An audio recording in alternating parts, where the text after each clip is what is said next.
খারাপ সিদ্ধান্তের চেয়ে সিদ্ধান্ত না নেওয়াটা আরও বেশি ক্ষতিকারক।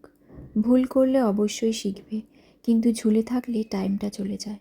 আর আমার মনে হয় টাইমটা চলে গেলে শেষ বয়সে গিয়ে সেই জিনিসটার জন্য আফসোস বেশি হবে, যেটার ইচ্ছে থাকলেও কখনো চেষ্টাই করিনি।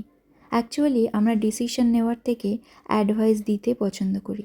লাইফ যদি রাস্তা হয়, ডিসিশন হলো টার্ন। টার্ন না নিলে ধাক্কা তো লাগবেই। ভুল টার্ন নিলে ইউ টার্ন নেওয়া যায়, কিন্তু দাঁড়িয়ে থাকলে অ্যাক্সিডেন্ট হয়ে যেতে পারে। আমাদের লাইফে বেশিরভাগ ডিসিশন নিয়ে নেয় মনের মধ্যে লুকিয়ে থাকা ভয়, কমফর্ট জোন ছাড়ার ভয়, লোক সমাজের ভয়, ফেলিওরের ভয়।